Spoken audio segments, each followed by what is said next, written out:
But I promise you that there are people around you, managers and executives, that see that behavior of rushing and skirting back and forth and always kind of frazzled in a rush. And that does not communicate competence. What that communicates is overcommitment and an inability to set boundaries. If you're tired of rushing around, being double booked, and struggling to say no to things, this session is specially designed just for you. We're going to go over 2 of the time management techniques to put in your toolbox. And these techniques I've used for a few years now, and they've helped me go from frazzled to focused. And that's exactly what I want for you.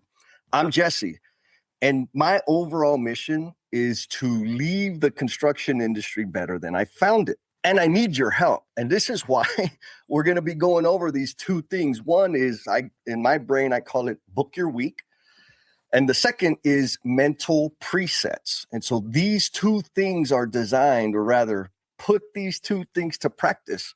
And what you'll find is you have more bandwidth to think and invest in your gifts and talents. And that's important, because the more you invest in you, the better able you're going to be to serve others and contribute to my mission of leaving the construction industry better than we found it.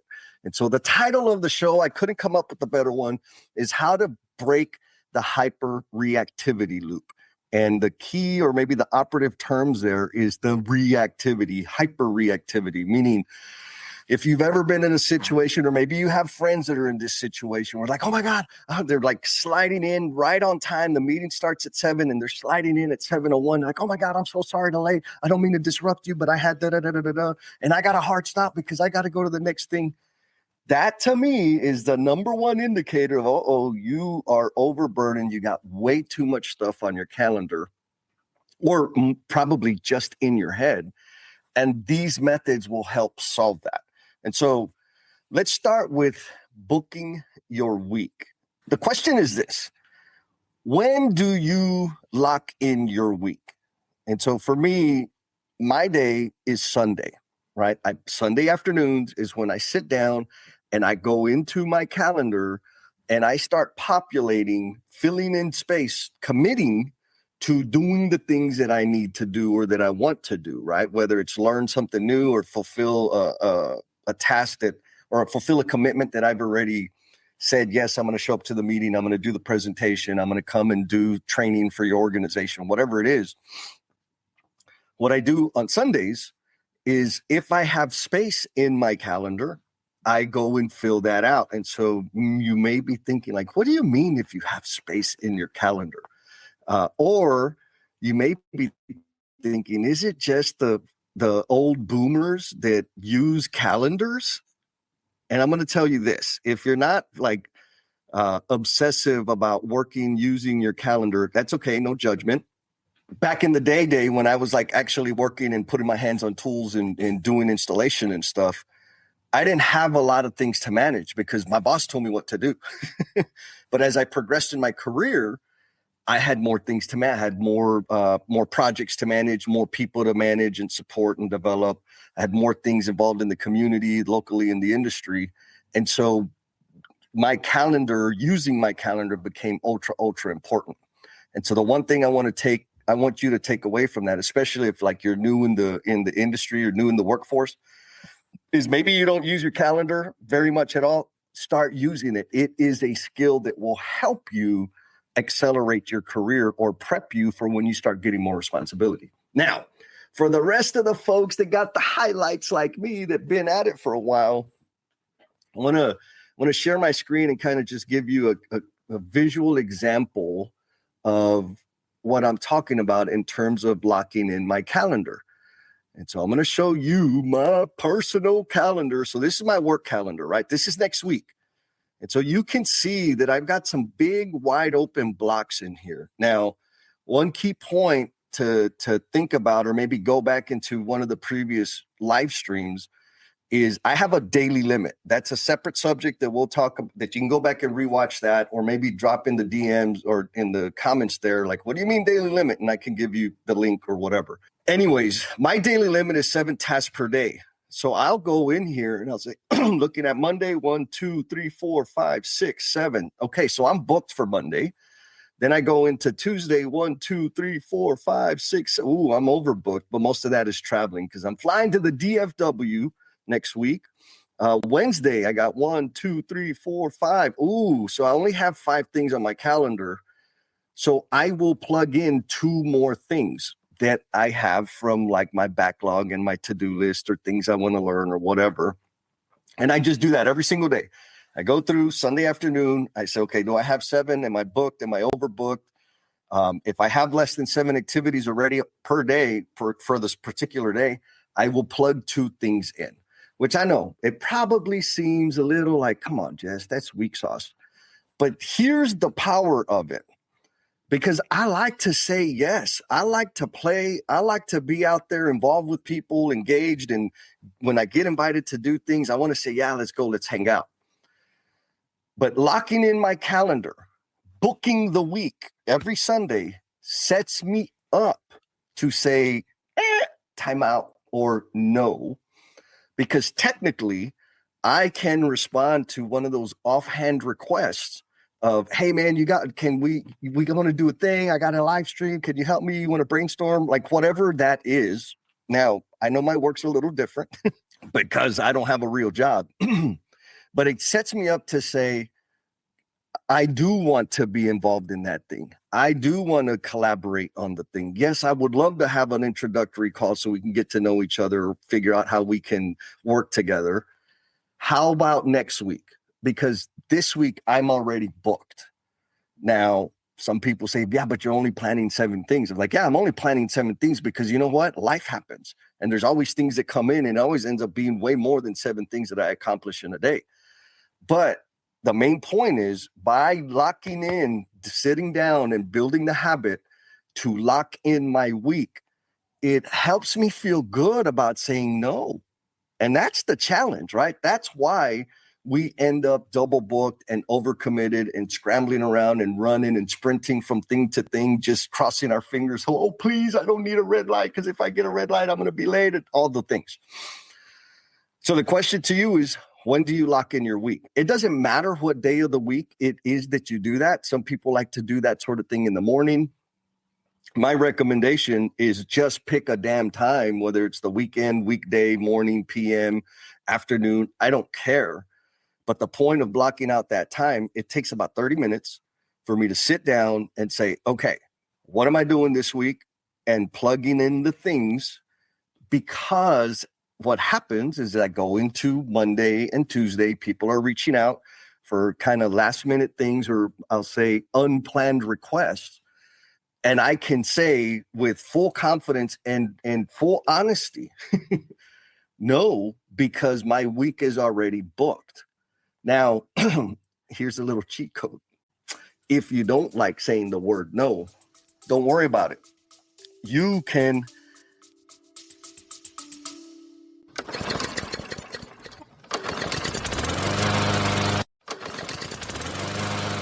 time out. Because if you're anything like most leaders I talk to, your schedule is ultra packed. But somehow the most important things get neglected.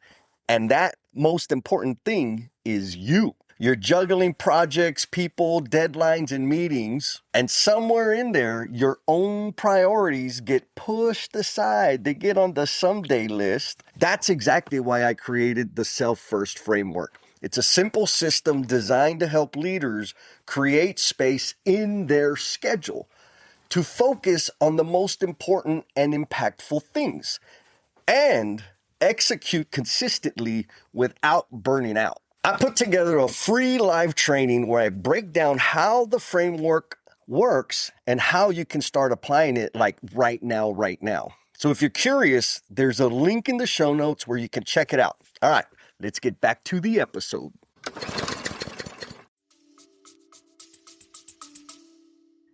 Present it a little differently, right? And we'll go over a couple of bonus things at the end in terms of what are you going to let in, like, right? There's some things that you just can't say no to. So we'll talk about that at the end. But some of the cheat codes or the mental presets, which is the second point we're going to talk about, that I've built into my operating system that, again, help me still be available, or at least help me not seem like a big fat jerkhead for saying no all the time. Go back to my mental presets. So for first, the foundation is, let me set and lock in my calendar for the week. Maybe for you, it's the month. I like to do the week because it gives me a little more flexibility. Now, once I've locked it in and somebody hits me up and says, hey, man, I got this thing. You want to go to dinner? We got the guys are getting together, or whatever. I get invited to do something, or it's a work request or a work order, like people are going to make me do it. I can, with confidence, say, how about next week? Would you hate me if we didn't do that, if we didn't meet until next Wednesday? And I'm going to tell you right now, the majority of the time, people are like, yeah, that's cool. Like, hell yeah, that's even better. We'll have more time for it. And so instead of saying, no, I'm busy this week, I will say, yes, I want to do that, but I'm not going to be able to do that until next week. Is that too late? And so that opens the conversation, because I really do want to do it, but it helps me keep from overloading my calendar, which is going to make me stressed and unfocused and scattered and frazzled and all of those things. And that's not what we want. And I'm going to tell you right now, maybe you feel like you're super productive because you get so many things done and you're rushing around and you're, coordinating all the little things, putting all the chess pieces into place to knock out a bazillion things. And you feel like you're ultra effective, ultra magical and super duper make it happener. But I promise you that there are people around you, managers and executives, that see that behavior of rushing and skirting back and forth and always kind of frazzled in a rush. And that does not communicate competence. What that communicates is overcommitment and an inability to set boundaries. And so adopting this practice, baking it into your thing, and yes, you can use it with your family, you can use it with the kids, right? And I highly recommend, if you have kids, I've never done this, but I highly recommend that you start this practice, because they'll learn it and then they'll set the boundaries so that they can better manage their time.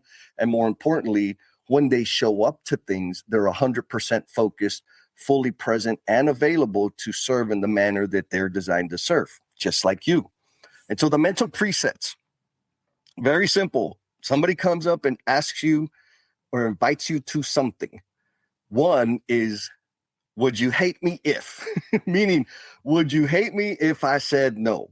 Would you hate me if we didn't do that until next week, right? That's a little playful, but one to have in your back pocket. Another one is, next week too late?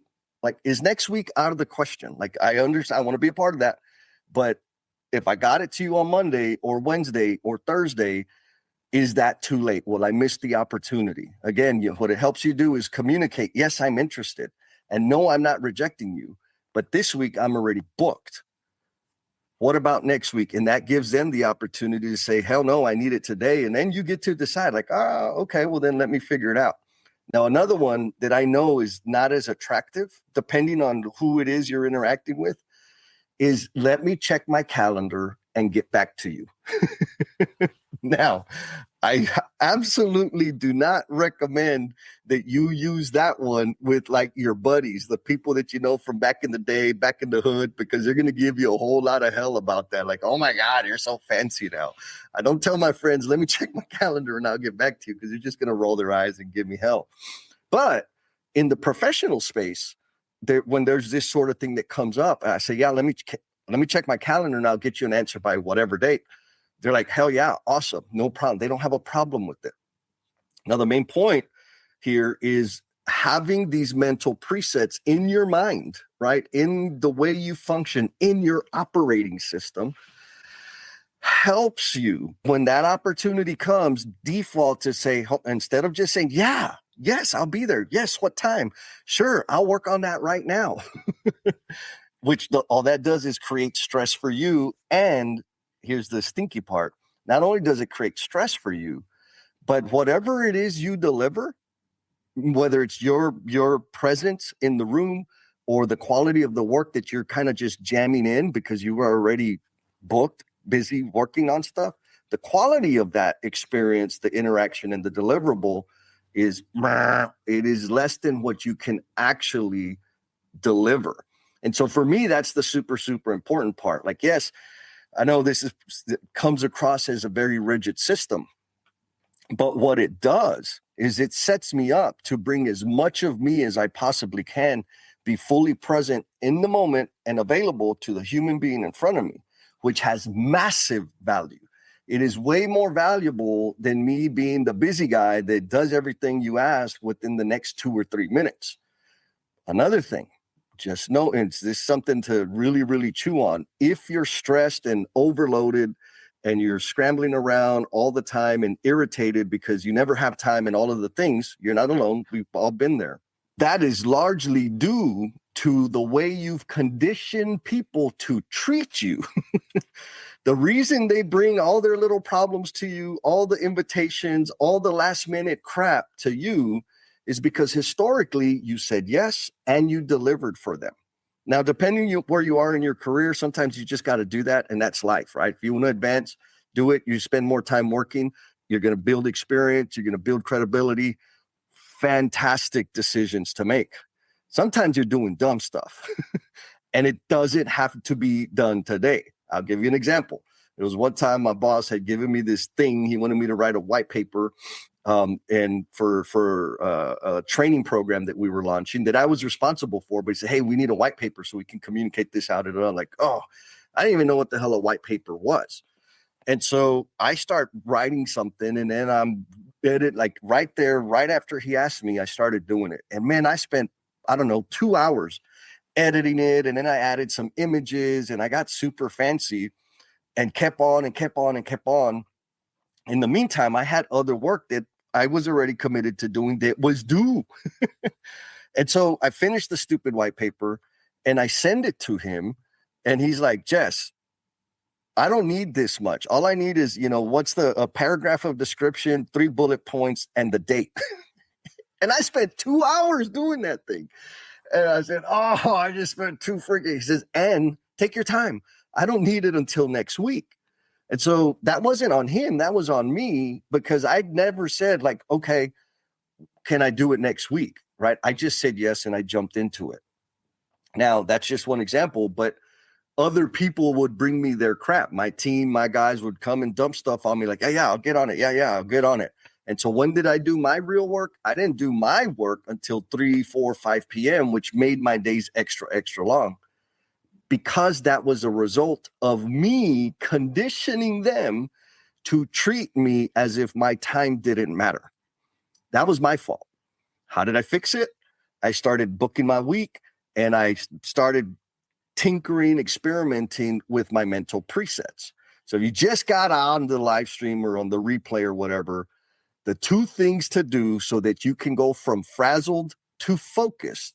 Number 1 is book your week. Pick a day out of the week, block out some time, and every week, that time for me, it's Sundays at 5 p.m. I sit down and I look at my calendar for the week. I already have limits of how many tasks I'm going to take on per day, because I know what my performance level is and the quality of value that I want to deliver. I sit down, I populate my calendar. What that does is that sets me up to say no to last minute requests. Now, I don't just say no, unless it's somebody that's always wasting my time. Then I'll say, nope, not this week. Hit me up next week. But most of the time it's like, yes, I want to do that. Yes, I want to be a part of that. Yes, I can give you that thing. How about next Wednesday? Is that too late? Right. So now we're having a little bit of a negotiation around me executing the thing. But more importantly, I'm guarding my time so that I don't create the stress and the pressure, unnecessary stress and pressure, because a lot of the stress and pressure that we feel is self-imposed because we say yes to everything all the time. So book your week, pick a day, book your week. And then start working on your mental presets. I already told you some of my mental presets, right? Would you hate me if we didn't do that until next week? Let me check my calendar. Again, don't use that one with your friends because they're going to give you a hard time. Now, if you're looking for like more tangible, tactile tools for time management, drop double D in the comments and you'll get the whole self-first time management system. Well, more specifically, you'll get all the templates that all have instructions. And if you choose to do so, sign up for the time management webinar where I'll give you some high-level training of the intent behind the different tools that you get, totally free download, that little free training webinar. It's a group training. And if you really, really want to get into it, I have a workshop, a 4-hour workshop. So if you're interested in that, first check out the downloadables. Drop double D in the comments. We'll get you a link so you can get the downloadables and start messing around with the tools. If you still got questions, then maybe sign up for the webinar. I'll give you some clarity. Like people that are self-starters, make it happeners, that's all they need. And they don't got to spend no money. Now, if you want guidance and coaching and collaboration and kind of working through the specifics of it, then you're going to want to sign up for the workshop, because we actively build your plan, future plan, schedule management, and daily execution. We do that on the call. So at the end of the call, you're going to walk away with some tools that you can really, really go and apply and make your day better. Now, I promised you a bonus. And so, which is a little contradictory, but if you don't know me already, yes, I am a hypocrite most of the time. And so book your week, pick a day out of the week, and populate your calendar. That helps you say no, or at least say not today. How about next week, right? This way you minimize the stress and the pressure. Have your mental presets. What are those go-to responses that you're going to say so that instead of saying yes all the time? And the way to really, really make this super comfortable or meaningful for you is get clear on what you will allow to disrupt your week. And so what do I mean by that? All the planning in the world don't mean nothing until it hits reality, right? There's a lot of quotes out there about it. And so I could be ultra rigid and say, no, I only have 7 things and everything else is a hell no, but that's not true, right? Like if my mom needs help or she gets hurt, there's an emergency with family, guess what? I'm going to go and pay attention and tend to that thing, right? So for me, the things that I will allow to disrupt my work is friends and family that are in need. I will allow that to disrupt my week. I just decided my people are important to me. And so when they are in need, not when they want something like a link that I sent them last week, like I ain't going to respond to that fool. Just go back and check your emails.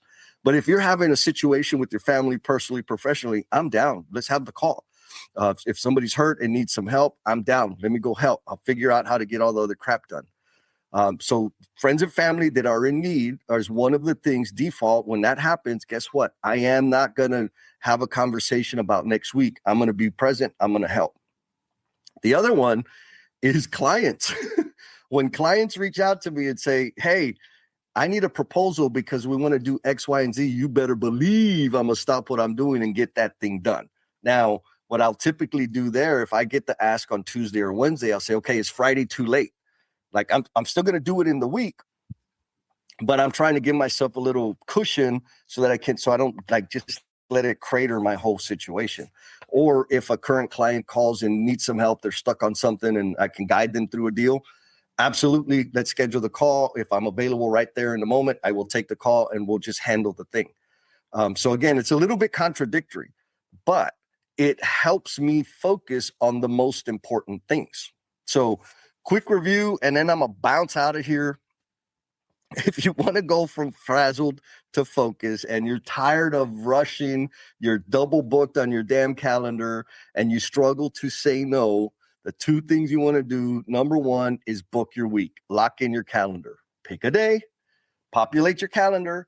After that, that sets up point number 2, which is having your mental presets, which are kind of your default responses to an invitation, a request, or a directive, where you can say, how about next week? Will you hate me if I don't do that until next Thursday? Let me check my calendar and I'll get back to you on a date. Or maybe another one, especially if you have a real job, is, hey, let me show you all the things I got on my calendar today. If I'm happy to do that, but some of the things I got to say, like, I'm not going to be able to get done. Where do you think I should prioritize that? That's a little uncomfortable, but it is a power move. And so again, drop double D in the comments. to get all the templates for the time management, the self-first time management system. Be kind to yourself, be cool, and we'll talk at you next time. Peace. Before you go, I want to thank you for spending part of your day with me. Your time and attention mean a ton, and it's because of listeners like you that this podcast even exists. If you enjoyed today's conversation, make sure to subscribe to the Learnings and Missteps podcast so you never miss an episode, and you get extra credit if you share it with your friends. Also, if you want even more insights on leadership, personal growth, communication, all those fancy magical things, you can sign up for my newsletter on LinkedIn, because I got a newsletter that goes out every single Monday. All the resources I share there are designed to help you put yourself first so that you can leave this world better than you found it. There's also a digital copy of my book, Becoming the Promise You're Intended to Be. And it's sitting there waiting for you on my website. All you got to do is do the click and do the download, and you get the free PDF. And if you want even more bonus points, share that PDF with somebody you know or the family of somebody you know that is currently struggling with self-destructive behavior. That would be the ultimate gift for me. While you're there, do some exploring of the trainings, workshops, and services that are designed to enhance your performance at home and at work. Just click the link in the show notes to check it out. Thanks again for listening. Take care of yourself, and I'll see you on the next episode. Peace. Before you go, I want to thank you for spending part of your day with me. Your time and attention mean a ton, and it's because of listeners like you that this podcast even exists. If you enjoyed today's conversation, make sure to subscribe to the Learnings and Missteps podcast so you never miss an episode, and you get extra credit if you share it with your friends. Also, if you want even more insights on leadership, personal growth, communication, all those fancy magical things, you can sign up for my newsletter on LinkedIn, because I got a newsletter that goes out every single Monday. All the resources I share there are designed to help you put yourself first so that you can leave this world better than you found it. There's also a digital copy of my book, Becoming the Promise You're Intended to Be. And it's sitting there waiting for you on my website. All you got to do is do the click and do the download, and you get the free PDF. And if you want even more bonus points, share that PDF with somebody you know or the family of somebody you know that is currently struggling with self-destructive behavior. That would be the ultimate gift for me. While you're there, do some exploring of the trainings, workshops, and services that are designed to enhance your performance at home and at work. Just click the link in the show notes to check it out. Thanks again for listening. Take care of yourself, and I'll see you on the next episode. Peace.